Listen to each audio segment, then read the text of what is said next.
से आप सब बहुत बढ़िया दुआ। गाइस आज का वीडियो, अभी का वीडियो फ्रेश वीडियो, ताजा उड़ती वीडियो, उड़ती आई है न्यूज, उड़ती नहीं आई है, आराम से आई है, बिल्कुल सही सोर्स से वीडियो है। धवन सर के माध्यम से हम देखने जा रहे हैं वीडियो। सॉरी सेंटेंस मेरा गलत हो गया, मुझे पता है। आज का जो हमारा वीडियो धवन सर का वीडियो, कि पाकिस्तान जो है पे नहीं कर रहा, पाकिस्तान मेडिसिन ले रहा है इंडिया से, लेकिन उसकी पेमेंट नहीं कर रहा। तो आपके साथ दिखेंगे धवन सर का वीडियो, लेकिन वीडियो की तरफ बढ़ने से पहले हमारे चैनल को सब्सक्राइब। अजीब सा है कि यार मेडिसिन पे भी पाकिस्तानी पैसे नहीं दिए। तुम अजीब को छोड़ो, हम देखेंगे पहले वीडियो। Let's begin.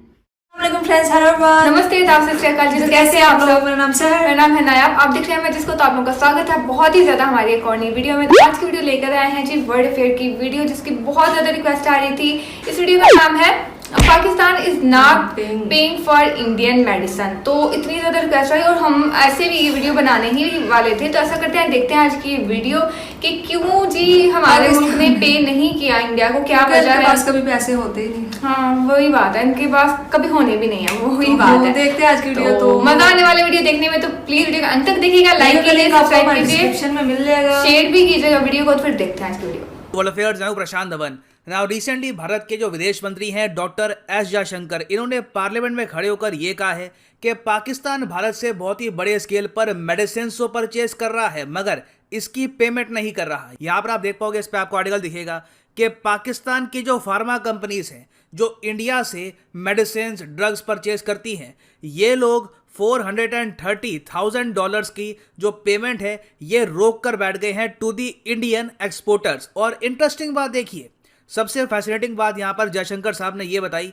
कि as per the available records Pakistan ने अप्रैल 2021 से दिसंबर 2021 तक टोटल $203 मिलियन की दवाइयां परचेज करी है फ्रॉम इंडिया। अब और इंटरेस्टिंग बात मैं आपको ये बताता हूं कि ऐसा नहीं है कि डॉक्टर एस जयशंकर ने ऐसे ही ये जो स्टेटमेंट है पार्लियामेंट में खड़े होकर दे दी। इसके पीछे एक रीजन भी है। रीजन यहाँ पर यह है कि सुब्रमण्यम स्वामी जी जो राज्यसभा में मेंबर ऑफ पार्लियामेंट है, इन्होंने ओपनली एक क्वेश्चन रखा सरकार के सामने कि भारत सरकार हमको ये बताए कि हम लोग कितनी दवाइयां एक्सपोर्ट करते हैं पाकिस्तान को, और क्या पाकिस्तान सारी पेमेंट्स हमको दे रहा है। क्योंकि स्वामी जी ने यहाँ पर यह कहा कि बहुत सारे इंडियन सप्लायर्स हैं वो कंप्लेन कर रहे हैं भारत सरकार को और वेरियस मेंबर ऑफ पार्लियामेंट्स को कि देखिए हम लोग तो पाकिस्तान को दवाई देते हैं, इसमें एक ह्यूमैनिटेरियन इशू भी आता है, मगर जब वो लोग इसकी पेमेंट ही नहीं करेंगे तब आप बताइए हमारे सामने क्या ऑप्शन आ जाती है। तो ये क्वेश्चन सबसे पहले रेज किया था सुब्रमण्यम स्वामी जी ने। उसके रिप्लाई में डॉक्टर एस जयशंकर साहब ने बताया है कि देखिए ये स्थिति है अभी के लिए।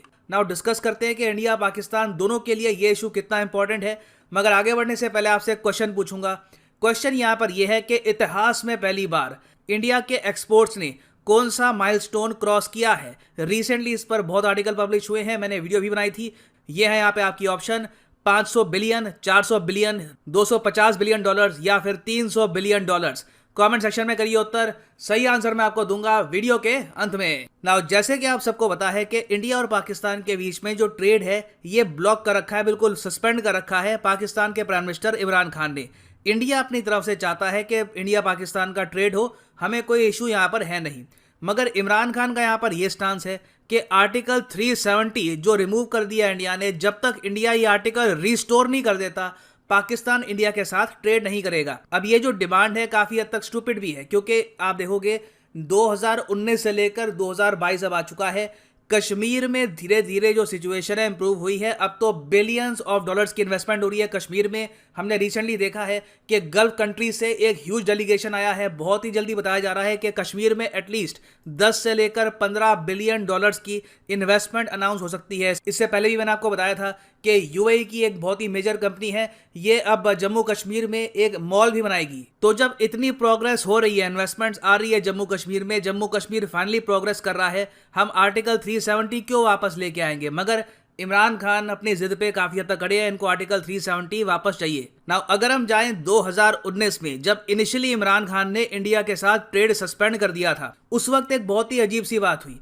अचानक से पाकिस्तान में क्योस मच गया कि अगर इंडिया के साथ हम ट्रेड बैन करते हैं तो हमारी दवाइयां कहां से आएगी। क्योंकि पाकिस्तान में जो ड्रग मैन्युफैक्चरर्स हैं उन्होंने इमरान खान के सामने ओपनली बोल दिया कि आप देश को बहुत ही बड़े मेडिसिन क्राइसिस की तरफ धकेल देंगे, क्योंकि अगर इंडिया से जो रॉ मटेरियल है दवाइयाँ बनाने का, जी हाँ, हम ना सिर्फ दवाइयाँ, हम काफ़ी बार रॉ मटेरियल भी एक्सपोर्ट करते हैं दवाइयों का टू पाकिस्तान, API आप कह लीजिए, उस API से पाकिस्तान फिर दवाइयाँ बनाता है। तो पाकिस्तान के ड्रग मैन्युफैक्चरर्स ने ओपनली कह दिया कि 30 से लेकर 35% दवाइयाँ हम नहीं बना पाएंगे। एक ह्यूज शॉर्टेज हो जाएगी पाकिस्तान में दवाइयों की अगर इंडिया का रॉ मटेरियल नहीं आया। और ये मैं नहीं कह रहा, ये पाकिस्तान का न्यूज़ पोर्टल मैं आपको दिखा रहा हूँ, द न्यूज़ इंटरनेशनल। तो जब 2019 में इमरान खान पे काफ़ी प्रेशर आया, इनकी जनता ने कह दिया कि आप हमको क्यों दंडित कर रहे हैं आर्टिकल 370 के इशू को लेकर, तब इमरान खान ने किया एक यू टर्न के अंडर इन्होंने कहा कि चलिए ठीक है, हम लोग सिर्फ इंडिया से जो दवाइयाँ आ रही है ना, इस पर जो बैन लगा है ये लिफ्ट कर देंगे, बाकी और कुछ इंडिया से कुछ नहीं आएगा, बस दवाइयाँ आएंगी। और तब से लेकर अब तक हम देख रहे हैं 2019, 20, 21, अब 22 चल रहा है, 3 साल से ऊपर हो चुके हैं, आप इमेजिन कर सकते हैं। और ये अजीब सा ट्रेड बैन चल रहा है। मैं इतिहास में पहली बार ऐसा ट्रेड बैन देखा होगा जहां पे सब कुछ हम बैन कर देते हैं मगर दवाइयां परचेस करते रहेंगे। और यहां पे मुझे पता है जेन्युइनली आपका क्वेश्चन ये आएगा, बट सर API बनाने में, रॉ मटेरियल बनाने में बहुत सारी दवाइयों के चाइना कहा जाता है कि बहुत आगे है, हम खुद चाइना पे डिपेंडेंट हो गए थे कोविड वैक्सीन के लिए जब हमको API चाहिए था। तो पाकिस्तान की अगर इतनी अच्छी दोस्ती है चाइना के साथ, तो अब तक इंडिया को इन्होंने रिप्लेस क्यों नहीं कर लिया? देखिए, रॉ मटेरियल वैक्सीन के सर्टन टाइप का चाइना बनाता है, मगर और जगह आप अगर देखो, और वेरियस टाइप के ड्रग्स होते हैं, मेडिसिन होती है, उसका रॉ मटेरियल बहुत ही बड़े स्केल पर इंडिया बनाता है, बहुत ही ज़्यादा सुपीरियर क्वालिटी का। इंडिया को ऐसे ही नहीं, दुनिया में टाइटल मिला है वर्ल्ड्स फार्मेसी का। आप सबको पता है कि चाइना कितना अग्रेसिव है एक्सपोर्ट्स को लेकर, मगर तब भी फार्मास्यूटिकल इंडस्ट्री में, दवाइयों की इंडस्ट्री में ये लोग इंडिया को बीट नहीं कर पाए। तो पाकिस्तान ने कोशिश खूब करी कि चाइना रिप्लेस कर दे इंडिया को इनकी मार्केट में, फार्मास्यूटिकल मार्केट में, मगर आज 2022 में भी ऐसा नहीं हो पाया। जैसे आपने देखा कि 2021 के पूरे साल में भी नहीं, अप्रैल से लेकर दिसंबर में ही पाकिस्तान ने $200 मिलियन की इंडियन मेडिसिन परचेज करी है। और लगता नहीं है कि आने वाले समय में भी पाकिस्तान इंडिया पर जो डिपेंडेंस है इसको हटा पाएगा। हर साल इनकी सरकार इशू कर देती है एक SRO होता है स्टैट्यूटरी रेगुलेटरी ऑर्डर, ये इशू करते हैं, कहते हैं ठीक है इंडिया से मेडिसिन ले लो। इनके लोग आते हैं यहाँ पर, ऑर्डर देते हैं, और हम लोग भी, अब इंडिया की भी ग्रेटनेस आप अगर देखो, पाकिस्तान ने हमारे देश को तोड़ने की बातें करी हैं काफी बार, जो खालिस्तान मूवमेंट है उसको सपोर्ट किया है, कश्मीर में सेपरेटिस्ट है उनको सपोर्ट किया है, हम पे एयर ब्लॉकेड भी लगा दिया। हमारे कई स्टूडेंट्स थे जिनको पढ़ने के लिए जाना था, मान लो सेंट्रल एशियन कंट्रीज में, यूरोप में पढ़ने के लिए जाना था, हमारे कई स्टूडेंट्स को ज़्यादा पैसे पे करने पड़े क्योंकि वो सीधा पाकिस्तान का एयर स्पेस यूज़ नहीं कर पा रहे थे, फ्लाइट को नीचे इस तरीके से होकर यूरोप जाना पड़ा। इस सब की वजह से जो आम इंसान है इंडिया में, उसको काफ़ी बार 20-30 हज़ार रुपये एक्स्ट्रा पे करने पड़े अपनी एयर टिकट के लिए।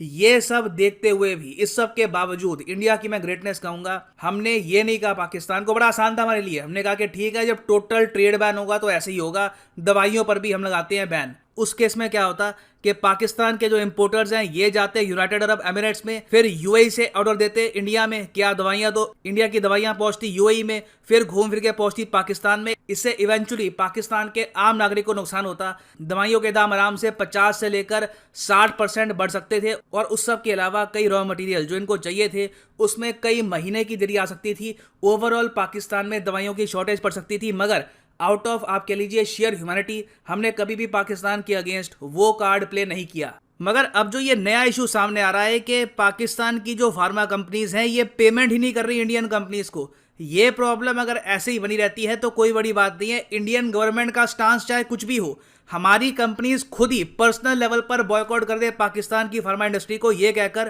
कि पेमेंट ही नहीं करते ये लोग।